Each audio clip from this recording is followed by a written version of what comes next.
Hello, good to see you, Pastor Sam, with a reflection on something like the evolution of man. And I'm going to make a very bold claim that I hope I'm going to be able to back up throughout the rest of this reflection, and that is that you probably believe in evolution without even realizing it or intending to do it. Now, I don't mean the belief that people came from a pile of goo on the ground. I doubt very much that you believe in that kind of evolution. But I'm talking about a very specific kind of evolution, and that's this slow, progressive march that we as people have gotten smarter, more advanced, more capable, more whatever as time has gone on, and that the people back then were so much less than people nowadays are. I would imagine that you believe at least some measure of that kind of evolution. And I want to sort of address a recent discovery that I made for myself personally, share it with you, and help to counter the idea of this slow, steady progression of man. All right. So the idea that perhaps you unintentionally or intentionally believe is that people have evolved. Not in the sense of physiological features, not in the sense of coming from a pile of goo, but people nowadays are so much smarter than people were back then. And we can point to certain things. The thing that you're using to listen to this devotion is an example of a capability, a piece of technology that didn't exist 100 years ago, right? Aha, we have proof, lots of air quotes in this one, we have proof that people are so much smarter because we have phones and computers, and the garbage truck just drove by me, garbage trucks and indoor plumbing and all of these kinds of things. We're so much smarter than people were back then. And by contrast, the people back then were so much stupider than we are today. I'm going to pause it because I just had a thought of where I need to go. So I'm going to add it to my outline. All right, there we go. Back on track. And I want to share with you an experience that I had, and then another thing, another conflict I saw that sort of made me, first of all, realize that I actually thought this as well, and hopefully allow you to either recognize that you didn't, or, like me, if you did, to kind of maybe back away from it and reevaluate your position. My personal experience is making pepperoni.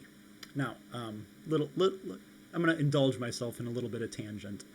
My family and I have recently gotten into making different types of sausage, breakfast sausage like what you buy at the grocery store, brats, that kind of thing. Well, we had some leftover beef roasts, and so we thought, what the heck, let's try to make pepperoni. Now, without getting, you can look at a recipe for how to make it, so it's not like it's some secret. But anyway, you grind up the meat, you put it into a casing, and you just hang it to dry, basically. Now, you could hang it anywhere you want. We happen to be hanging it in a refrigerator because it's at least somewhat protected from mold. Now, here's where the discovery came in. As you make pepperoni and as you dry pepperoni, or any dried thing, summer sausage, salami, any of that kind of stuff, mold forms on the outside of the casing. Now, before you recoil in horror, that mold has a name that's actually something you've probably heard of. The name of that mold is penicillin. Wait a minute, you're thinking, that's that life-saving drug that began modern medicine. Yes, that's exactly right. That white mold that forms on the outside of pepperoni is the very same thing that is responsible for antibiotics. And if you've ever been sick in your life, you probably recognize the value of antibiotics. And so what it made me do is question how modern medicine really is. Now, consider that we today have the benefit of a refrigerator, but for the vast, vast, vast, vast majority of time, people didn't have refrigerators. And so they needed to find ways to preserve their meat. Because meat, if you leave a piece of meat on the counter, after about a day, it turns into a gross pile of goo. Kind of like what some people think humans came from. Anyway, I'm being too derisive.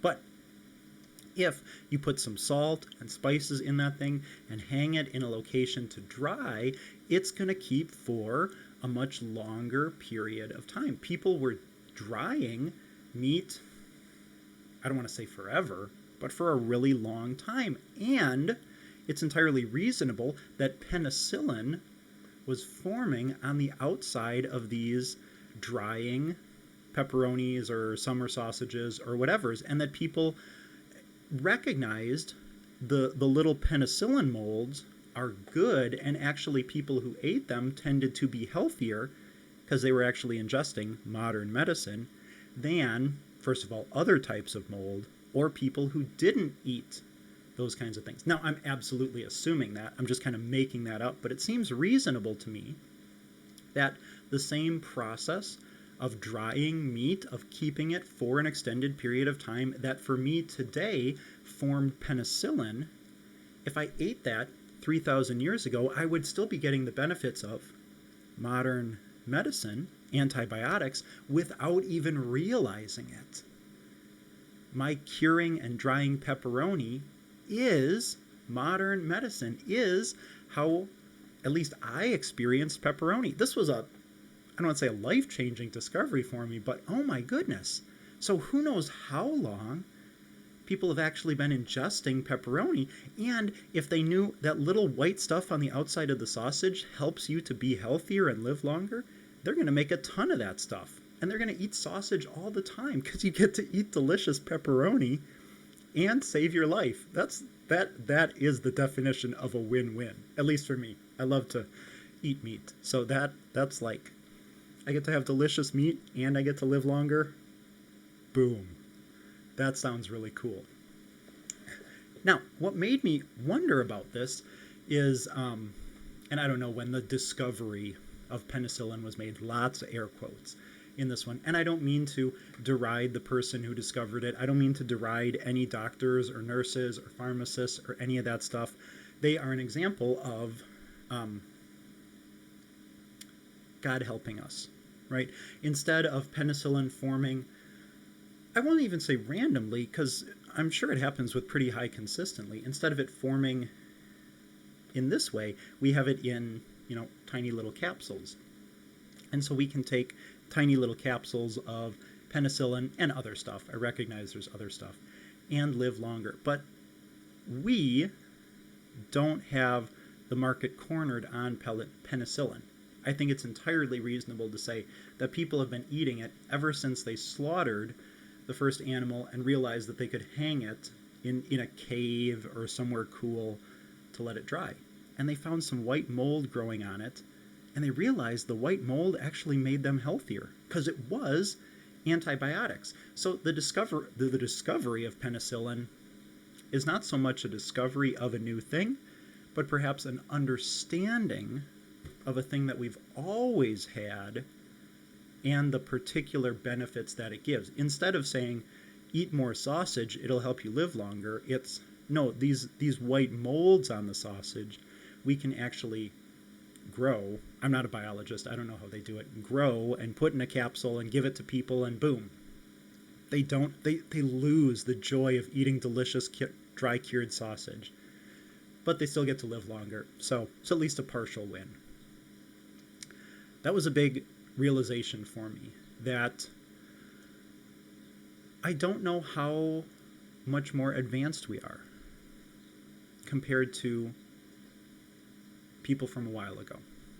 All right, second example I have for you. Now, if you've watched me for a long time, I think it's been a while since I've done this, you'll know that I love to nitpick the footnotes in the Lutheran Study Bible. One of my favorite pastimes. A little bit of preface. The footnotes are absolutely not inspired. The text is inspired. The chapter and verse designations came later, not inspired, totally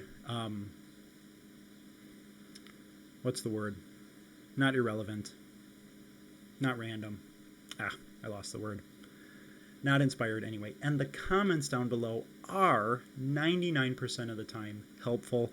I use them when I'm doing sermon preparation, Bible study preparation. I use them. Tomorrow, we're going to look at a footnote, right, to help us understand something in tomorrow's devotion. So 99% of the time, helpful and good. 1% of the time, utter rubbish. Okay, and here's the example I have for you. It's in Psalm 150, and I was using that for something a while ago. But Psalm 150, and the footnote said something like, basically, the instruments they made back then, and this is my paraphrase, the instruments they made back then were so horrible that no one could sing with them. They would just blast on a horn, and it would make some awful, out-of-key horn noise, and then somebody would play a lyre, basically a guitar, and it would be so horribly out of tune that no other instrument could possibly harmonize it with it, and certainly no singing could be had alongside of it. People back then were just so stupid. Well, I doubt that very much. The creation of musical instruments is almost as old as humanity itself. It was Cain's son or grandson that made the first musical instrument. So, like Adam, Cain, son or grandson. This is like third or fourth generation on the earth that made a musical instrument. It's been going through lots and lots of fine-tuning and improvements. And I think it's a tad evolutionistic to say that the instruments back then were so horrible and out of tune, and the people back then were so stupid they had no idea how to make good instruments. But nowadays we have really good instruments. And my not quite counterpoint is the Stradivarius violin that was created in the 1600s and has been thus far impossible to recreate, right? The Stradivarius violins are the absolute best sounding violins on the face of the earth, were created about 400 years ago, and no one has been able to recreate or improve upon that design in the last 400 years. So if anything, that suggests a devolution of man, that music peaked, at least violins, peaked in the 1600s, and we've just basically gone downhill since then. But what it doesn't suggest is that slow, steady upward progress, that people back then were so stupid and ignorant and ill-equipped and whatever adjective you have, and that people nowadays are so much more smart, capable, counter-adjective, right? I don't think that's the case. I think people have basically been the same as they've ever been. Now, the obvious counter-argument is kind of what I talked about in the beginning. This device that you're using to watch my devotion. The garbage truck that picks up our garbage so we don't have to smell stinky garbage. The toilet back around the corner there that takes my stinky stuff to a cool place where I don't have to worry about it. Right? Those would seem to be advancements, and those would seem to suggest the steady evolution of man, at least that they were so stupid back then and were so much smarter now. What that causes us to do, I think that's kind of wrong in its own right, and that's what I've been trying to illustrate more so with the pepperoni story, but it causes us to devalue anything historical. And what makes that really dangerous, this isn't a Bible, but I'm going to have it, I use it as a cool stand-in. Guess what else is a really, really old historical thing? God's Word, right? This thought of man evolving. Back then we were so stupid, we're so much smarter now. Actually, we see that in, I'll say, the majority of Christianity, right? The people in that time were really stupid, so they had to have these rules to help them from being so stupid and to die from stupid things. But we're so much smarter now. Here's the kicker. So we don't need to follow that rule. We get to choose which of God's rules we follow. So a rule, I'm not going to give an example because it's just going to cause the example that's right on the tip of my tongue is maybe not divisive for you and me, but divisive in the world. Right? That was for back then. They were really ignorant back then. But now we're so advanced as a people, we've overcome the need for that rule, and so we can do this thing that God clearly and directly says is wrong because we're so much smarter nowadays. We're much smarter than God. That's where this style of thinking leads to, since the Bible was written so long ago and people were so stupid back then. We should just take from it whatever good we think is in it and just leave the rest as the writings of a bunch of stupid people back in a stupid time. How many times have I said the word stupid? Somebody give me a counter of it. Anyway, it causes us to devalue historical things, primarily among them God's Word. And that's a bad thing. We should not devalue God's Word. Now, I want to present two contrasting points as I close this out. We do have greater, I want to be careful how I say this. We do have greater breadth of technology through which we can appear to transcend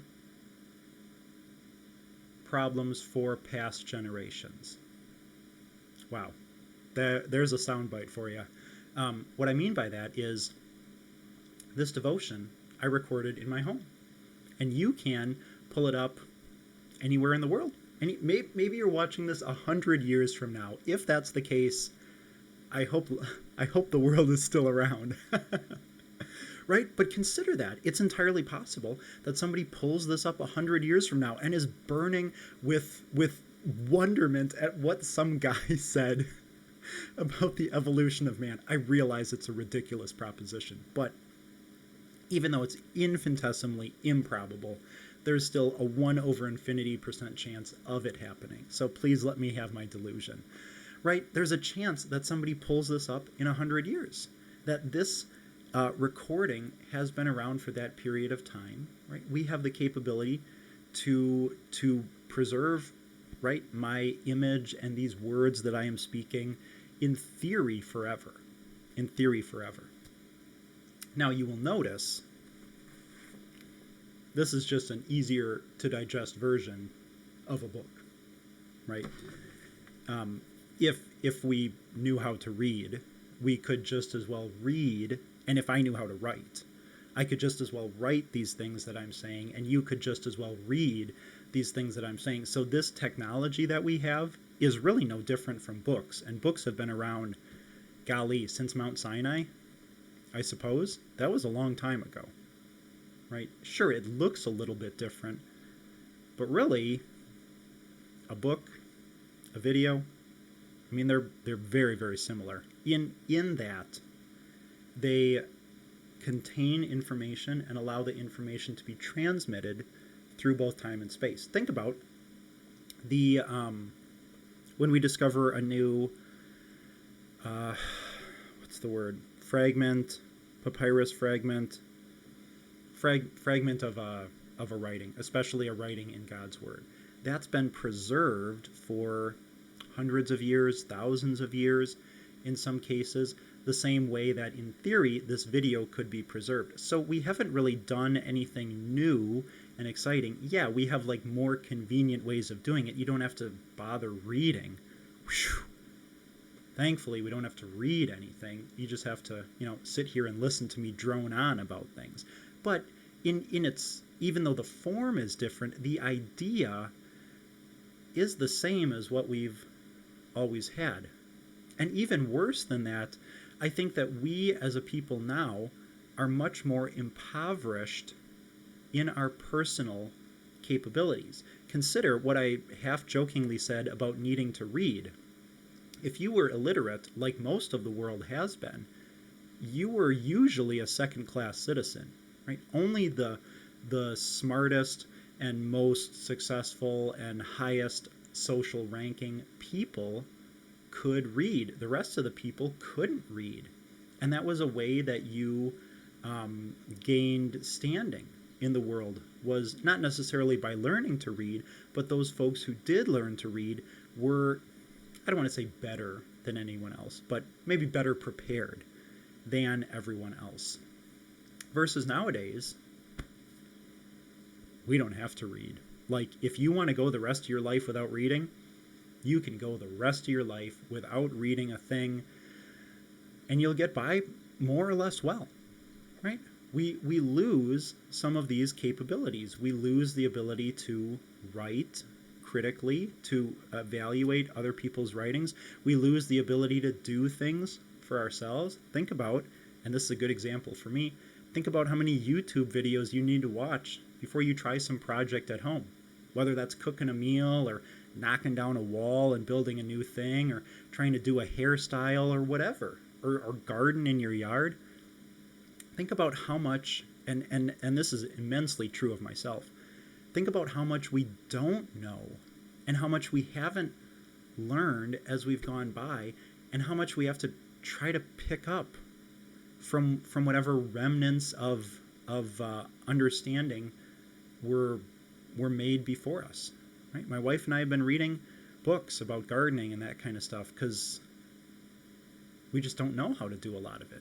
Right? We're very, very impoverished as a people. That, yeah, we have lots of cool stuff that distracts us from the ability that we don't want to read, and that we can't read those big confusing words, and that we can't do a lot of stuff to just cause ourselves to still be alive. Which leads me to my counterpoint.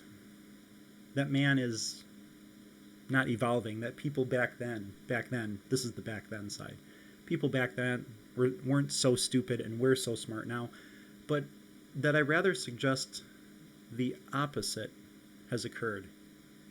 That people back then were extremely capable, were able to live in the face of immense adversity with no grocery stores, sanitation, indoor plumbing, any of that stuff at all. And nowadays, think if you had to go tent camping for even a night and lie on the ground. Oh, I'm going camping tomorrow night and I'm bringing an air mattress because ain't no way I'm lying on the ground. Like, that's roughing it, and that's roughing it. Some of you rough it in a camper. But just think about, back then, tent camping was how people lived, and everybody did it, and now we're such, dare I say it, wimps, that we either can't or don't. I think usually don't leading into can't do these things, that there's something of a de-evolution or an un-evolution of man happening. That people were actually really smart back then, and dare I say it, pretty unlearned now. I recognize I'm lumping myself in with that, but that's by necessity. Anyway, a reflection on the evolution of man, and that we don't have all of these cool things just discovered now, things like penicillin. They've been on pepperonis, I would be willing to imagine, since the very beginning. And also encouraging you to try new things, to try new skills and abilities, not necessarily encouraging you to go sleep out on the ground tonight, because that's just crazy, but to increase your ability to do things for yourself. I suppose that's one of the things that I'm encouraging you to do. And if nothing else, go try to make some pepperoni, right? It's a really cool project that hopefully turns out for us. Anyway, my reflection on the evolution of man. Hopefully you are able to recognize, and if needed, change your perspective like I was. God's peace be with you, and I'll see you next time.